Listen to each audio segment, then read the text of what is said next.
A leader's number one role is to help their people grow. That is what we need to do. If we expect our people to be on board with the mission and the vision, then we have to be very intentional about culture, creating a culture that people want. They want to come and work and be part of the mission so that everyone on the team can do their best work. From the team at Sales Loop, it's How to Sell More. I'm your host, Mark Drager, and each week, we bring you a master class to tackle the biggest challenge and to take advantage of the biggest opportunity every company has in front of them, and that's generating more revenue. So whether you're a business owner or you're a marketing professional, we are here to help you succeed in sales, even if it doesn't come naturally to you. And today we're talking about the ROI of a strong company culture. Helping us to explore this topic is Kate Volman, the CEO of Floyd Consulting, a company dedicated to helping organizations become the best version of themselves through employee engagement and culture development. Now, a few quick highlights about Kate before we get into this fun conversation. As CEO of Floyd Consulting, she leads a team that specializes in implementing the Dream Manager program, which is based on Matthew Kelly's best-selling book. Now, this innovative approach enhances employee engagement, retention, and personal growth by helping each of the team members identify and pursue their own dreams. Now, as you will hear, Kate is an expert in building coaching cultures, and she focuses on creating environments where team members can feel supported and empowered, fostering trust, open communications, and really continued improvement inside the company without ever feeling like they have to bounce or leave. Now, more than that even, Kate is an author herself. She wrote the book, Do What You Love, A Guide to Living Your Creative Life Without Leaving Your Job, which became a #1 bestseller in multiple Amazon categories. Now, in today's conversation, we dive into why hiring and retaining top talent is one of the biggest challenges facing medium-sized companies today. And we talk about how to create a culture of trust and coaching that will dramatically improve productivity and employee satisfaction. And of course, this is the How to Sell More podcast, so we tie it back to why each of these things will help you drive sales and grow revenue. So with that, I'm excited to share the conversation that I had with Kate Volman. We've had the chance to have a ton of different conversations on stages, on digital stages, on each other's podcasts. And when we connected and I was like, you should come on the How to Sell More podcast, your first response was like, what are we going to talk about? And then when we had the chance to reconnect, we realized very, very quickly there's so much overlap between what we talk about on How to Sell More and what Floyd Consulting does. And so one, I want to welcome you. And two, can you just help fill the audience in a little bit on what you do as the CEO of Floyd Consulting? Yes. And first of all, so great to see you. I love when we get to reconnect. It is always so great. And I love the fact that we haven't talked in so long, but we just jumped right into the conversation and got to catch up a little bit, which is great. As the CEO of Floyd Coaching, I get to work with a team of incredible individuals, and our whole mission is to help organizations become the best version of themselves. Our mission is to grow people, and we believe that an organization can only be the best version of itself to the extent that its people are becoming better versions of themselves. And so all the work that we do is around that. And our flagship program is the Dream Manager, which is based off of Matthew Kelly's best-selling book, The Dream Manager. So it's an employee engagement program that we help companies implement to really help enhance their team members and it boosts engagement. It helps increase retention, and it's really beautiful work that helps the entire whole person. It's not about becoming just a better leader or a better team member. It's about becoming a better individual, because if somebody is growing personally, they're growing professionally.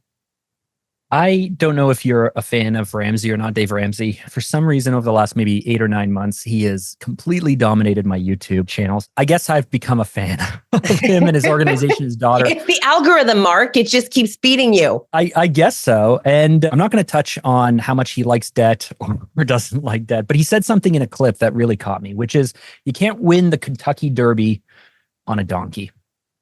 And I don't think I've ever heard anyone, maybe it's a Southern charm. I don't think I've ever heard anyone put it quite that way, but it struck me that so many business owners We are working with often what we feel is the best team we can, based on budgets, based on skill set, based on availability. But if we're being honest as leaders, if you're listening to this and if you're really being honest as a leader, it is so much work to be able to level up staff or teams, to be able to build better systems or processes, to worry about replacing someone and what if someone is not as good as they could be, or having super high turnover in your organization. Like, all of this stuff is so much time and so much work. And so often I think we're just more comfortable trying to ride the donkey and hope that it's going to help us win the race. But if we're building great organizations and we're building great teams and we want to grow our sales, we want to grow our businesses, we want to grow, I mean, that's not going to happen without great people.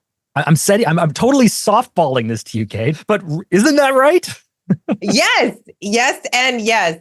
Yeah, it's so interesting how we fortunately get to work with really incredible leaders who understand the importance of culture and people development.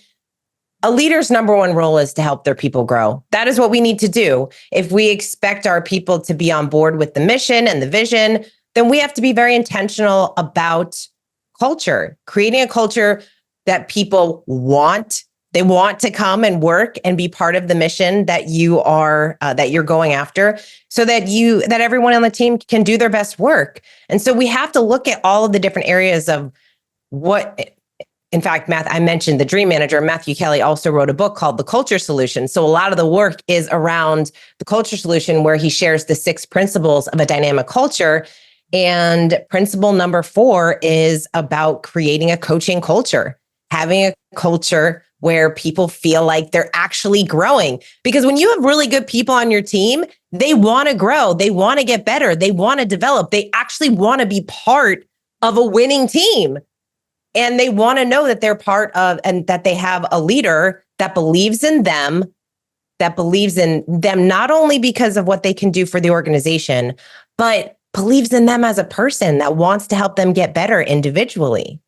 So it's a beautiful thing. We get to work with leaders that are very much, we're not trying to convince them that culture matters. And I would assume that your listeners, because they're listening to this show, that's who those people are. They're building great cultures and they're intentional about what that looks like. And can I tell you, so you know a bit about my past, and I think the listeners know that we've been in marketing for a very long time. I've had clients come to me in the past and they've literally said, I'm thinking of an industrial manufacturer out of the States that was like, listen, our product is harder to work with.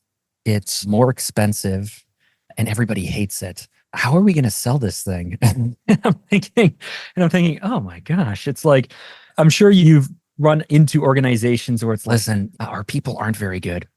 Our systems are kind of terrible and it's embarrassing. And we get terrible customer reviews and we make mistakes all the time. Like, okay, so if you're probably not listening to this podcast. As you mentioned, if you're listening to this podcast, you're on the other side of that, which means you care about your business, you care about your team, you care about your customers, you care about your clients, you want to get better, you want to be able to progress. But things are so much easier. If we're tying this back to sales, sales is so much easier when you can confidently count on your team to be able to deliver and be able to help the client and hit the goals that you want to hit. And customer service is so much easier when you are in a culture of trust and you're not worried about constantly making mistakes. And you can maybe break protocol or break the SOP in order to make the client's problem disappear. And so much of this stuff comes back to, especially for service-based organizations, especially in B2B, our entire businesses, if it's a service-based business that is based on people, yes, there's systems and yes, there's processes, but your entire company is built on your people.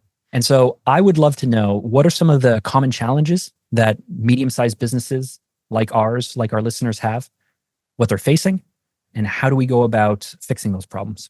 The biggest challenges that we see, there's a couple. The first is hiring and retaining, right? Like all of our leaders, we work with a lot of CEOs, a lot of executives, and hiring is number one always. Like, how do you find the right people? How do you get the right people on board? And then not only that, but most people don't have a hiring process. That's the problem. It's like they do not have a process for hiring. And so if you don't have a process for hiring, then you're making all the common mistakes we make, like going off your gut, or you like that person, you want to be their friend, right? Like we've all made a hiring mistake.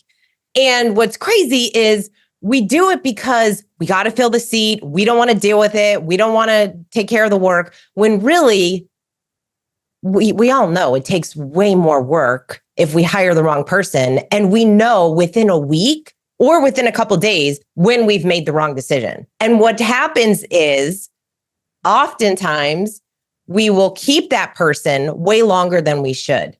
So we work with a lot of executives, and I'll even ask, they'll constantly come to a coaching session with a challenge with the same person.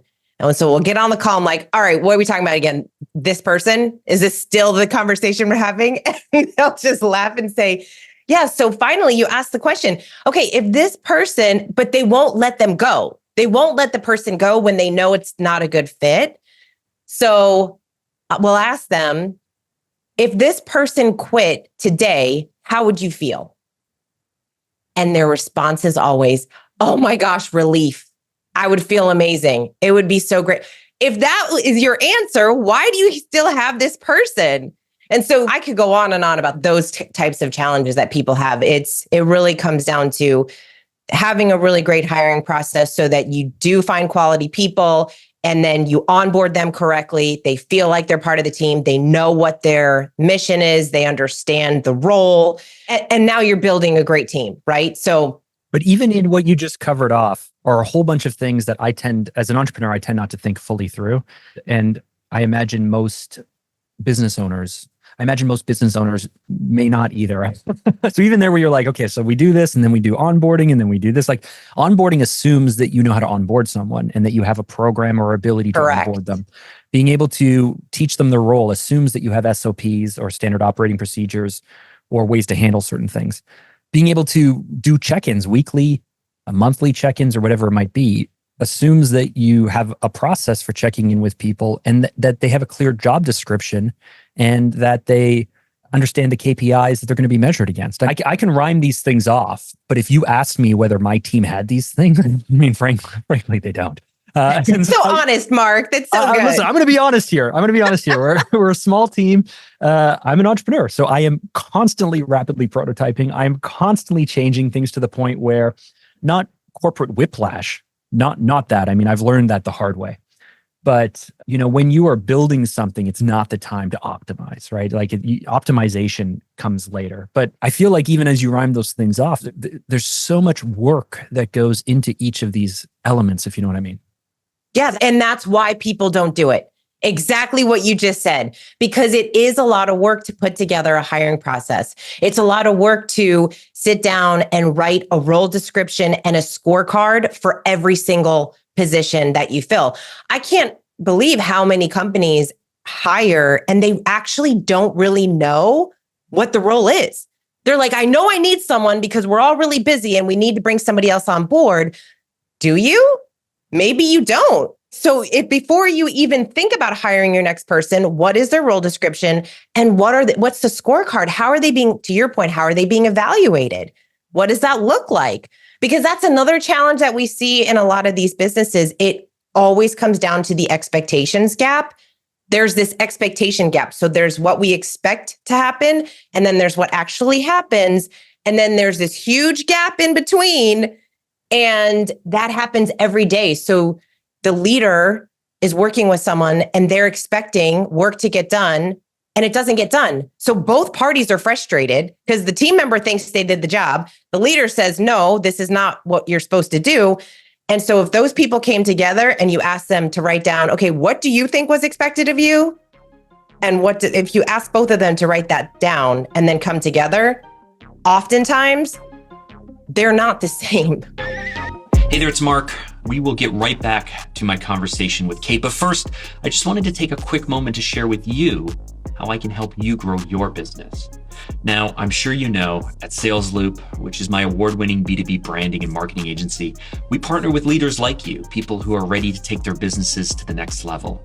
My team and I help build bold, strategic brands that share your company's story, that sets you apart from the competition, and ultimately that drives sales. So as a listener of this podcast, I know you know how focused I am on helping businesses stand out and ultimately sell more.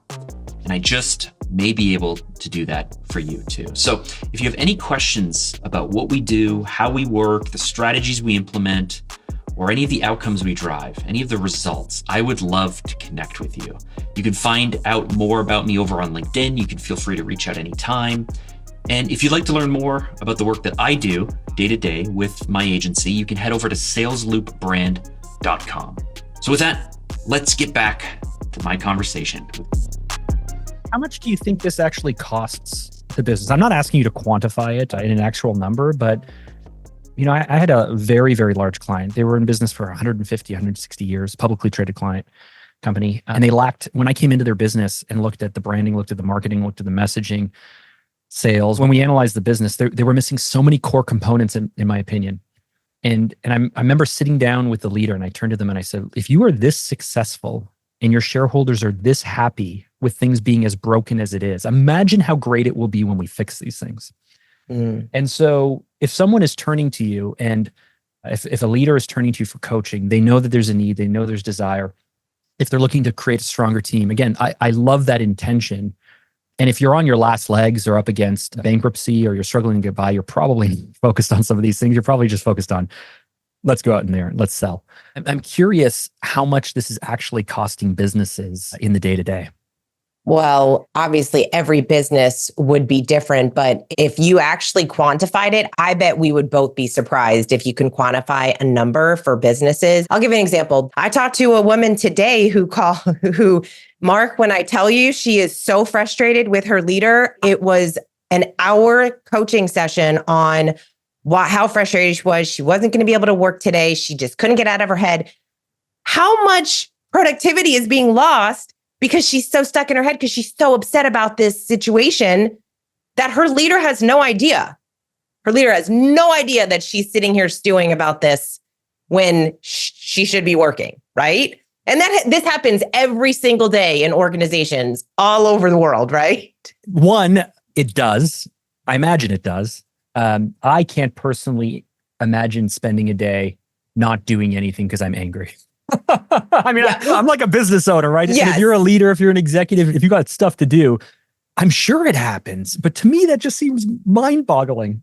I know, but first of all, I mean, you could go down the rabbit hole. There's all different types of personalities. So everyone on your team has a different personality. Some people, if you're upset about something, then it's going to take a toll and you're going to get work done. But think about when you're upset or frustrated or feeling down about something, it's still in the back of your mind, whether you believe it or not, it's influencing the work that you're doing because it's just that if it's really bothering you that much. And so it's just interesting when you think about how many leaders aren't asking their team, how are you? What's going on? You know why? We're all afraid of the truth. And I remember watching this movie a few years ago, maybe it was a TV show, where this character said that the reason that she really loved her dad was because they used to say, like, you should never be afraid of the truth, or there's no fear in the truth. And so I know that asking a client, hey, what did you think of working with us? Most people won't do it because they're afraid of the possibility of a negative comment, when that negative comment could point out something that could make your systems and company better.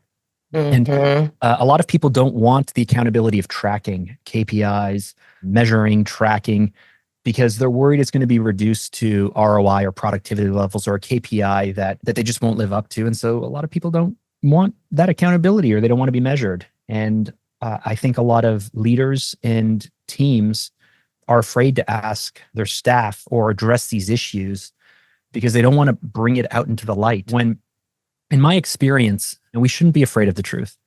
If we're kicking off a brand new campaign with a client tomorrow, and we've been auditing their numbers, and it's a brand new activity, it's a brand new campaign. And so some of the numbers are coming back with zeros. Now, I know that it's not that they haven't done anything. It's that tracking hasn't been set up. And because tracking hasn't been set up, we don't have access to the numbers. And so now it's going to take a few months for us to benchmark these numbers. And these numbers that come back might be good, or they might be terrible. But should we not do the campaign at all? Because in the first few months, when we're starting out, things don't look good?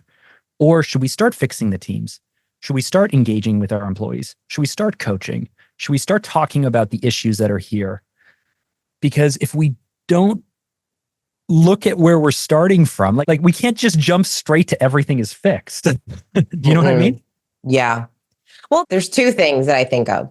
One, going back to what you said about you can't imagine being upset for a day.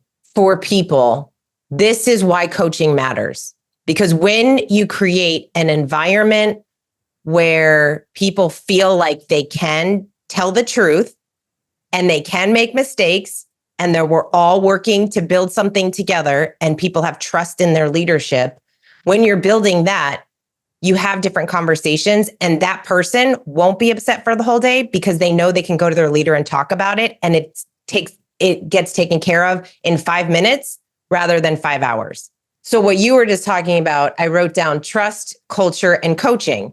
We have to have trust in our leaders that they actually do want to help us get better and grow, that they believe that we are part of the team and that we believe in the mission and we want to grow. And what does that mean? That means having conversations like, hey, this is going to be uncomfortable because we're going to see numbers and we don't know what they're going to look like. And guess what? They may be really bad. And we have to be okay with that. And we have to be okay with maybe they're going to be bad for 6 months or a year, whatever. When we're talking about any type of new initiative, it's important for the leader to very clearly define what is this new initiative. But when people hear that, what are they thinking? They're thinking, okay, this is the mission. This is where we're going. But also, what are they thinking? What does that look like for me? How is that impacting me and my role? And leaders have to be aware of that, right? Like sometimes leaders get so focused on, here's the vision, here's the mission. We're all going in this direction. You also have to think, who's on my team? How do they learn? How do they grow? How do they communicate? Because everyone communicates differently. Some people are very comfortable being in what I like to call the messy middle. Some people are very uncomfortable. They don't like it. They want to know step by step, where am I going? What am I doing? What's my role? And when you're implementing something new, there has to be this kind of fluidity of, all right, we're doing this together as a team. But so often we have team members that will say, hey, we're doing this as a team and we're working together. But then you get reprimanded for bringing things up or having conversations that you thought were maybe open, but that weren't. And so that's where the challenges lie. So if you have a culture if you have a coaching culture where everyone really believes like, hey, we're here to have conversations. We're here to voice our opinions and our concerns. Not everything that you bring to the table is going to be used. But if you feel like I at least know that my leader will listen to my ideas, then you're going to hear a lot more of them. I really like that. Can I ask you a tough question that you may or may not be able to answer? And you know, if this doesn't work, we'll just cut it out. But I find that there's this idea or perception, and I don't know if it's on the employer side, the employee side, or if it's just a cultural media narrative, that companies would always rather spend more money on light, fluffy bullshit as opposed to just paying people more. And employees say, don't spend money on the Christmas party, don't spend money on the coaching, just give me the money. I want the $4.50 or the $85 or whatever it is. And I don't really think either one of them is right, but do you find that companies would much rather underpay employees, but then hope that some of the initiatives you're talking about will make up for that? Or is that a narrative that's out there that's not real on the ground? Well, it's obviously real because you hear people joking about it, right? You hear team members talk about, I don't want the pizza party and I don't want to get together with the team. It's all like the fluffy stuff. So I think leaders, I don't know if they actually take the time to really explore what would be beneficial for their team. First of all, I'll put this out first. People should be paid well. If you're hiring a team member, they should be paid well for the role that they're in. And I think that organizations that are listening or that you and I are working with, their team members are being compensated for the role that they're in. The additional things that people do I think a lot of leaders don't spend time thinking about what those benefits should be. And so they opt for the pizza party or the little gift card or the things that people laugh at because they think this doesn't mean anything to me. And so that's why they joke about it and how ridiculous it is. Whereas if you are implementing a program like, I mean, obviously ours is like the Dream Manager, where you're investing in them as a person, you're helping them identify their personal dreams and then supporting them in those dreams. Or the other programs that are out there that are really helping an individual gain new skills, become a better version of themselves in all area of life. When you're focused on that, well, no one's out there saying, don't give me a coach. Don't invest in me as a human being. Don't help me grow in different areas of life, right? Like when you look at all the data, people say, I want to be coached. I want more employee development programs. I want programs that help me get better in the skill set that I'm in. I want to be better in my role and grow as a person. I want to be a better team leader and husband and spouse and significant other and friend. And so when you're investing in them in those areas, that is really fruitful. And I can't imagine a team member that's going to say, no, don't invest in that, because that means, wow, what is a coaching program? What does that look like for someone? Someone would have to invest thousands of dollars in a year. So yeah, you can give that person thousands of dollars, but when you're investing that in them in coaching and they've never had a coach, they've never been coached in a way that really supports them personally, oh my gosh, we see it every single day. I can't tell you how many people. One of the things that we hear the most is that they've had people on their team that have said, I can't even imagine going through what we're going through now in the organization, whether it's, a new initiative or challenges that they were going through with layoffs and everything. And they said, because I have gone through this program, I've learned so much about myself and how I work and how to build relationships and communication and everything. I'm able to handle situations so much differently. I'm able to handle stress. I'm able to be more creative. I'm able to be more strategic personally and professionally. And that, when you're gifting someone that, oh my gosh, they totally believe that you care about them. And it's good for them and it's good for the organization. So I don't know if I really answered your question. You did, and I'm totally sold. No, I was thinking, I have a friend who was an NFL player. And we've sat down and we've really gone into detail about like where he was in high school as a player, like not even on the team, and being benched to being able to play college ball to being able to be in the NFL. And it struck me, if anyone knows or has been a professional athlete, the amount of coaching. So not only mindset, and not only physical training, but just the amount of resources that organizations pour into these athletes is absolutely remarkable. And I have noticed as a business owner, if you have the right mindset, you also can do this for yourself. You can surround yourself with the right network, with the right learning, with the right coaches or consultants. You can literally buy whatever is the missing piece to complement your strengths. And yet when it goes to a team member, an employee, suddenly we don't even afford them that opportunity. I remember reading a post a few weeks ago. I was reading a post a few weeks ago about a leader. I was reading a post a few weeks ago about a business owner who was kind of upset because their number one salesperson, the number one person who's been with them for 2 or 3 years, will not follow all of the SOPs that they've laid out for them. They are the top producer. They are the absolute rock star. They are the very best salesperson, but it upsets all the other team members because they don't do the tracking. They don't do the CRM. They don't do all the stuff that the admin people feel like salespeople should do, that the leadership feels like this person should do. And so they're writing this post to the group, and the group is saying, I think you should let her go. She's not willing to follow she's breaking the rules. And everyone's like, what are you talking about? It's your number one producer. They are going to become your competitor. They are going to go start their own business. They're going to outsell you. If this person owned part of your business, you would hire them an assistant to help them with whatever it is that they can't do. But just because they're an employee, you will not afford them what you would give a business owner or a professional athlete or whomever it is.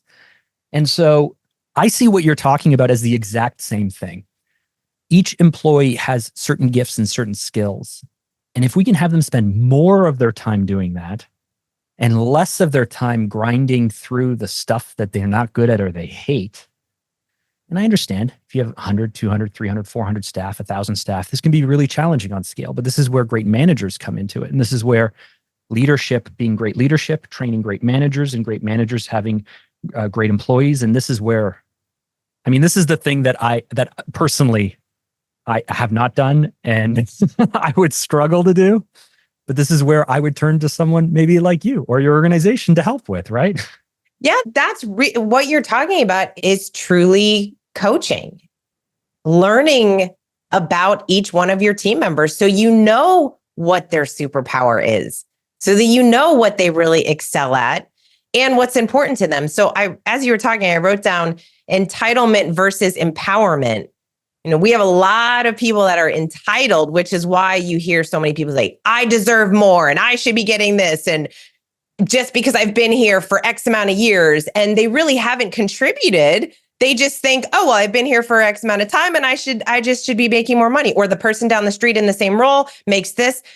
So we want to be creating cultures where we're allowing our people to feel, or we're giving our people the space to be empowered. So what does empowerment look like? Empowerment looks like exactly what you're talking about, which is, hey, I get to know my people so I can give them the tools and resources necessary for them to grow in the areas that they're excited to grow so that it helps them and it helps the organization. One of the things that I always will ask my team is, do you have everything you need to succeed? And this is their opportunity to let me know, no, I don't. And this is what I need. And so when someone on a team is tasked with a new role or something that you add onto their role description, we need to ask that question. Do you have everything that you need? Oh, you don't feel like you know this role enough for this particular thing. Well, is there a webinar? Is there a program? Is there something that we can invest for you that you would feel more comfortable to be able to do this work? And so we have to really learn about our people, which again, takes time. These things take time to do, right? Leaders, if you're managing a team, I get it. Not everybody wants to have one-on-ones with their people every week or whatever it looks like. But when you, and it can be whatever cadence you want, but your team members really enjoy or should enjoy having conversations with their leaders so that there's no expectation gaps. You feel like you're on the same page, you feel supported, and you do believe that they're giving you what you need to be successful. This has been such a fun conversation. We've actually gone longer than I typically go because I've just been enjoying this so much with you. So I've been speaking with Kate Volman, who is the CEO of Floyd Coaching. Kate, I do have one final question for you. And it's the question I like to end every episode with, which would be, what would be your number one tip or strategy to help all of us sell more?